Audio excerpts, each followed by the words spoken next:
The first Final Fantasy had just saved a company. 1 year later, Square had to decide what to do next. The safe play was obvious. Do it again. Keep the crystals. Keep the blank slate heroes. Keep the systems that worked. Deliver something familiar enough to catch the same audience. Instead, they threw out almost everything. Final Fantasy II was designed to have a much stronger emphasis on story and characters than its predecessor. And as a result, many aspects of the first game had to be changed or removed entirely. It was the first game in the series to feature a main cast of characters with predetermined names and histories. No more choosing your party's classes at the start. No more blank vessels walking across a world map. These were specific people with faces and families and a reason to fight. No crystals. The whole plot is about the war and arms race between an empire and a rebellion. The Emperor has unleashed demons from hell to conquer the world. It was a direct, grounded political story, more influenced by the wars and empires of cinema than by the mythology of the first game. The basic setup owes much to certain cinematic sci-fi blockbusters. A power-mad emperor steeped in evil magic, his mysterious black-clad henchmen, a massive flying superweapon capable of destroying entire cities, and a beleaguered group of young rebels led by a brave princess in a white gown. The Star Wars parallels are not subtle. They were not meant to be. It was notable for being one of the first story-intensive RPGs released for console systems, and introduced many series staples, including chocobos and a character named Sid. This is the story it told.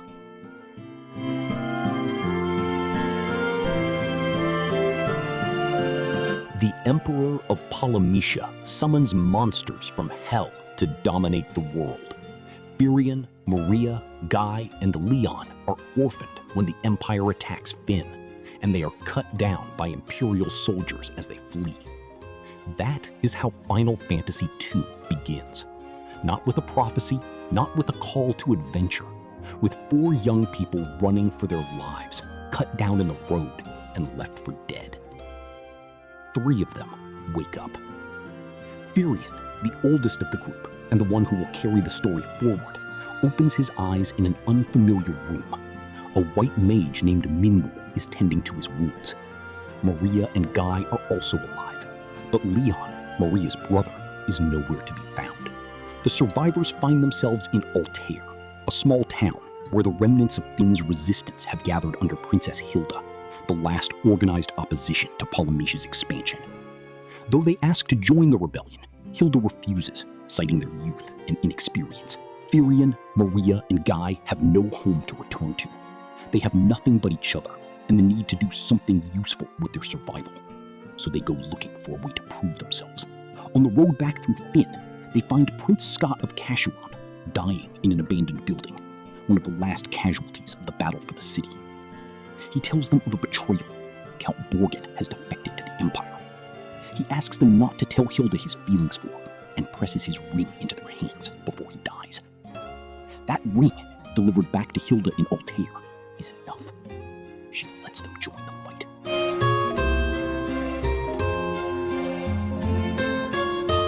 From here, the story unfolds as a series of missions that slowly escalate in scale, each one revealing more of what the Empire is capable of and what it is going to cost to stop it. The first task is simple. Find Mithril in the mines of Salamand, where enslaved workers are being run into the ground by Imperial forces.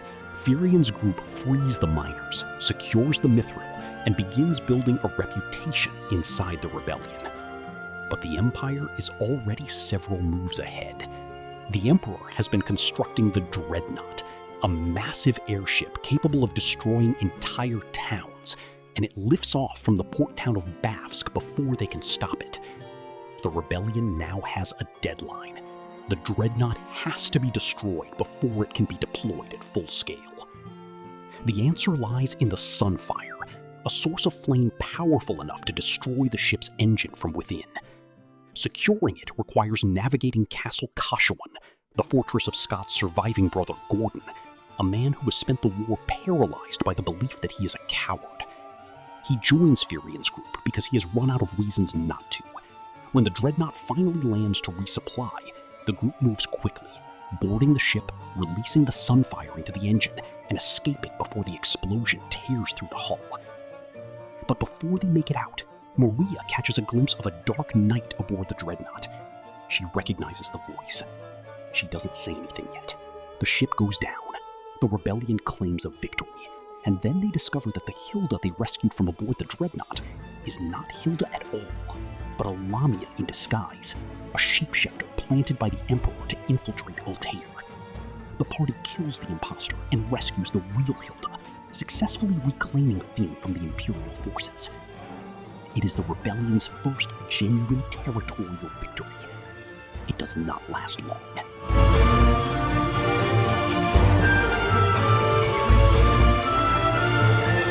The story introduces several companions who join Fyrion's group for portions of the journey, and the game is honest about what happens to them. Yosef, a miner from Salamand who helped the party reach the Mithril, sacrifices himself to hold back a trap that would have crushed them all. He does not survive. The party moves on.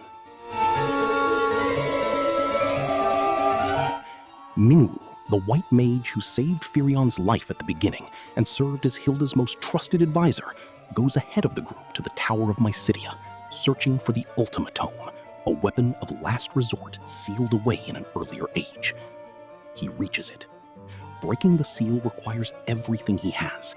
He sacrifices himself to break the seal on the Ultimatome so that the party can learn the ultimate magic. He does not come back down the tower. These deaths accumulate. FF2 manages to paint a fairly vivid and grim picture of the horrors of war, not through spectacle, but through the steady erosion of people the player has come to recognize. The rebellion wins ground and loses people.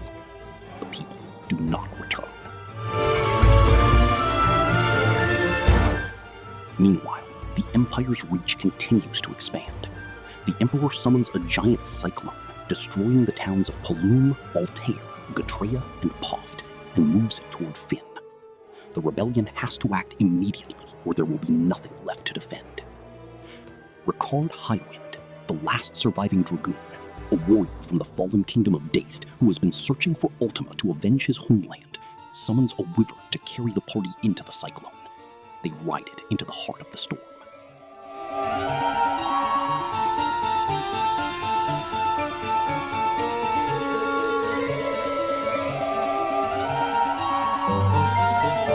Inside, they find the Emperor. He is condescending, arrogant, and certain they are not worth his time. Then he realizes they are. After 2 units wiped out, the Emperor concludes he may have underestimated Fyrion's group and decides to dispose of them personally, claiming that doing so should be considered an honor. They fight him. They win.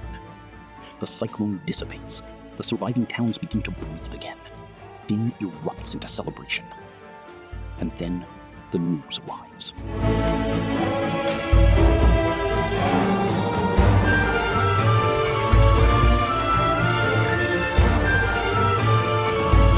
The mood is broken when an injured soldier arrives with unthinkable news.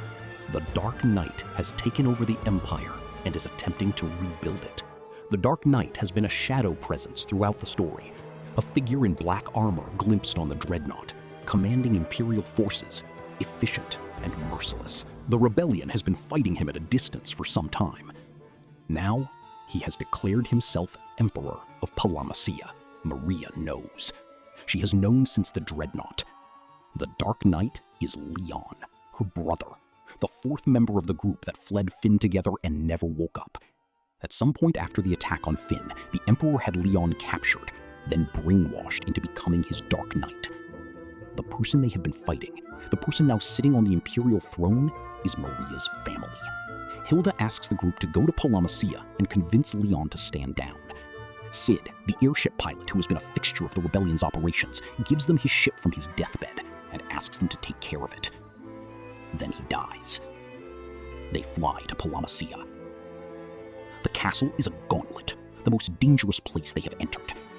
When they finally reach the throne room, Leon refuses to hear reason. He delivers a speech about power, that the world is built on it, that the weak need the strong to control them, that the rebellion is throwing away lives by opposing what is inevitable. Before anyone can respond, the Emperor returns.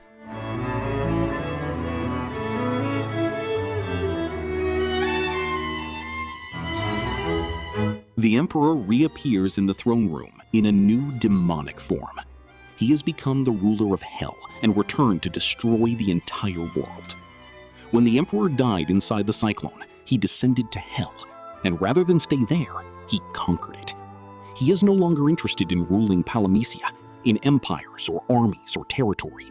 He wants to destroy everything. Ricard stays behind to hold the Emperor, while a wyvern carries the others out. But the Emperor's new power is overwhelming, and Ricard is killed. He is the last of the Dragoons. Now there are none. Palamecia Castle transforms into Pandemonium, the capital of Hell itself, rising from below. The Emperor now rules from the fortress of the underworld.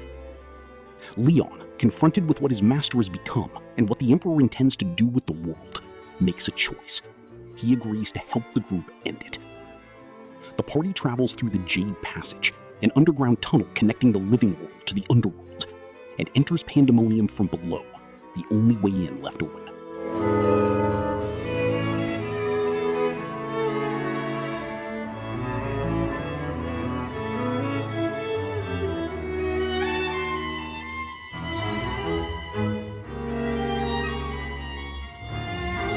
The castle is filled with the Emperor's most powerful servants.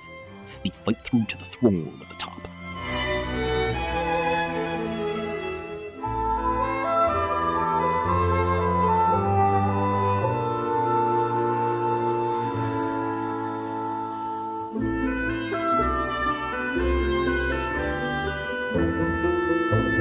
They unload on the Emperor with every attack and spell they have, finally destroying him once and for all.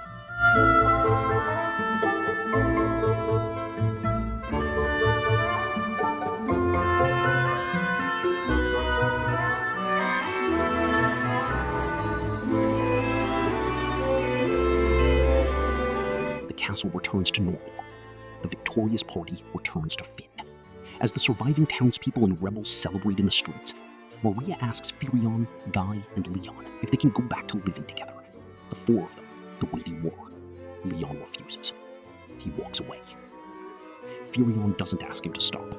He simply promises that Leon will be welcome when he returns.